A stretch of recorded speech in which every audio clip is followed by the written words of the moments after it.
Carquillé, je vous lis, je me lance, des bonnettes à réseau de diffraction. Alors évidemment, qu'est-ce que c'est, à quoi ça sert? Regardez. Une lumière étrange est observée dans le ciel nocturne. Il existe un unique moyen de déterminer la nature d'une telle source. Il faut placer un réseau de diffraction qui est un filtre spécial devant l'objectif de l'appareil photo. Le filtre a imprimé sur la photo une bande colorée, véritable carte d'identité chimique. Son analyse déterminera si le phénomène est d'origine humaine, naturelle ou inconnue. On peut également filmer en adaptant le filtre sur un caméscope ou une caméra de surveillance.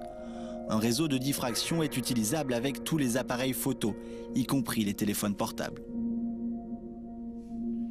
Voilà, donc après cette explication, un réseau de diffraction permettrait à quelqu'un, lorsqu'il découvre, lorsqu'il voit un ovni, de prendre en photo et on pourrait en faire quelque chose de scientifique. On peut savoir on peut analyser chimiquement l'origine de la lumière. Je veux dire une chose, c'est que ça date de 1951. Je pense qu'on va pouvoir le montrer à l'image. Il y a une photographie que Jean-Christophe Doré a trouvée dans une revue américaine en 1951.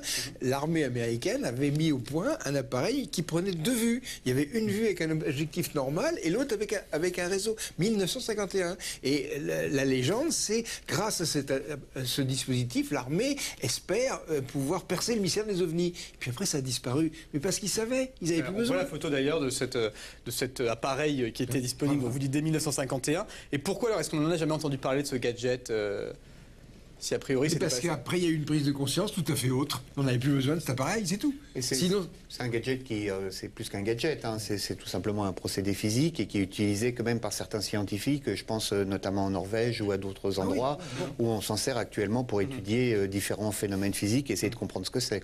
Mais ce qu'il faut dire, c'est qu'un truc comme ça, on peut le faire avec une bonnette autocollante. Tu n'en as pas une ici? Voilà. Bon, les Japonais mettent des petites bonnettes autocollantes pour trafiquer les images sur leur téléphone portable. Un réseau, c'est ça. C'est comme une diapositive. C'est comme une diapositive, mais en fait. Ce qui est plus intéressant, c'est...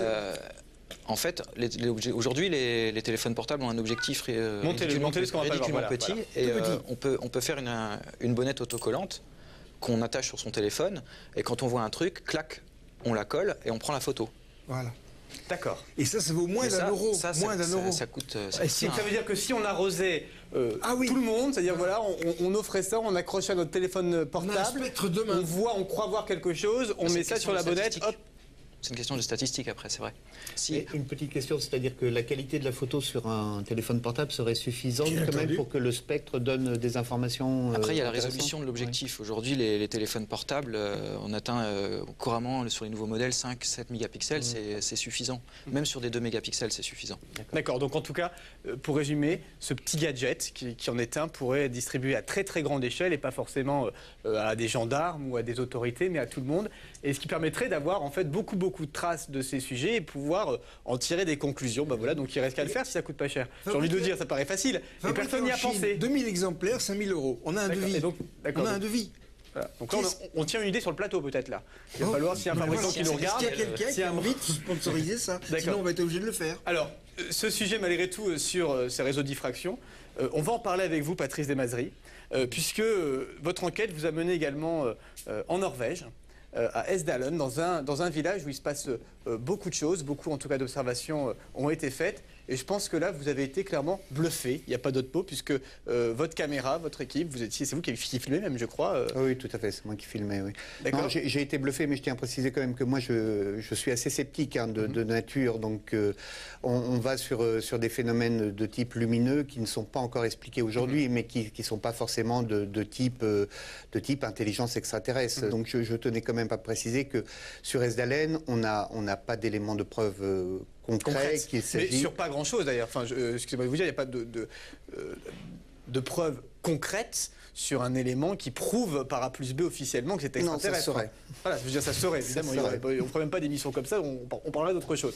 Alors, on va voir justement un extrait de ce film documentaire que vous avez réalisé à Esdalen. Regardez. Esdalen, un petit village de quelques centaines d'habitants, perdu au milieu de la campagne norvégienne. Ce village, cerné par les montagnes, intrigue les scientifiques de toute l'Europe. Depuis des années, les habitants sont témoins d'étranges apparitions. 4 décembre 1999, voici le lieu de jour et le voici filmé à 17h20 de nuit.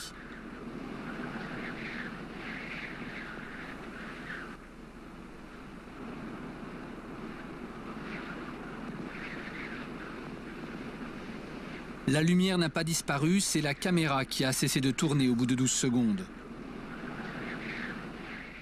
Nous avons agrandi l'image. Cette lumière qui traverse le champ de la caméra fait partie des phénomènes d'Esdalen, comme les ont plusieurs fois photographiés les scientifiques. Nous décidons de passer la nuit dans la montagne. Nous retrouvons un groupe d'étudiants et de lycéens qui part en observation.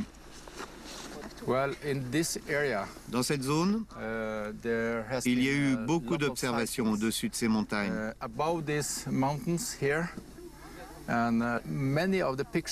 La plupart des photos des phénomènes ont été faites sur ces sommets. Le matériel est déployé, l'attente commence. Le froid s'installe avec la nuit, il fait moins 5 degrés. Et tout à coup, à 22h10, des cris.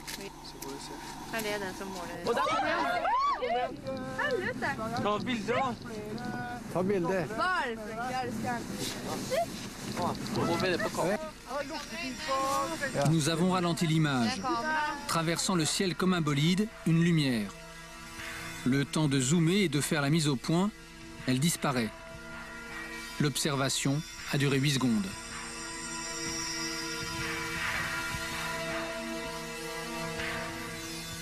Voici la même image agrandie. Le lendemain, séance de débriefing au PC. Une photo de ce que nous avons vu pendant la nuit a été prise. C'est la photo la plus fantastique que nous ayons jamais prise. Si vous pouvez voir, avec les différents mouvements, ça ne se déplace pas en ligne droite. Le temps de pause est de 30 secondes, ce qui donne cette traînée lumineuse, qui est en réalité le déplacement de la lumière. Mais ce qui intéresse le plus les scientifiques, c'est cet arc-en-ciel en bas de la photo.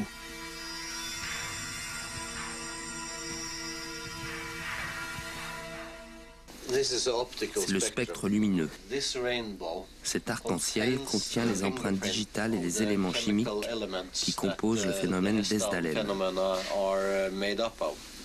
On peut voir en analysant ce spectre si c'est un objet solide ou non, comme du plasma ou du gaz. Mon premier sentiment, je ne suis pas sûr,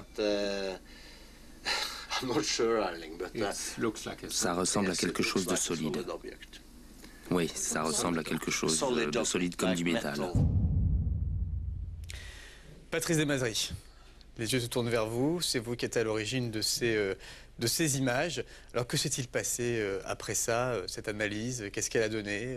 J'imagine que là, plus que le journaliste, il y a l'homme qui reprend le dessus en disant j'étais témoin d'un phénomène, je veux en savoir oui, il y a deux choses. Il y a déjà évidemment le choc du phénomène visuel et le trouble que ça peut susciter chez quelqu'un qui ne croit pas au phénomène ovni, enfin de manière directe. Et donc effectivement. Clairement, c'est-à-dire vous ne croyez pas aux extraterrestres au départ, pour être très précis sur les termes. Pour être très précis, je pense que ça relève pour l'instant, enfin tant qu'on ne m'aura pas démontré de manière claire que les extraterrestres existent. Enfin, je pense que les extraterrestres, qu'il y a une forme de vie quelque part dans l'univers. Mais après qu'ils viennent sur Terre, c'est une autre histoire. Quoi. Donc sur ça, donc un choc, on se met en question. Et puis après, bon, il y a une chose qui est coupée là dans le film, mais il y a eu aussi un éco-radar, donc quelque chose, beaucoup d'éléments qui scientifiquement permettent d'étudier ce phénomène plus à fond. Et là, les scientifiques norvégiens travaillent dessus. Une équipe de scientifiques italiens aussi qui travaille dessus. Et il y aura des publications de ces phénomènes? Alors justement, sur cette observation qui a été faite il y a 2 ans, normalement, il y a une publication qui est prévue, oui, dans une revue scientifique. Oui. C'est toujours assez long, Monsieur Petit le sait, puisqu'il doit y avoir vérification et un certain nombre de choses. Mais il semblerait effectivement que c'est quelque chose de solide. Ce qu'il est intéressant de savoir, c'est que justement aujourd'hui, le Centre national d'études spatiales français donc, a décidé peut-être d'envoyer une équipe aussi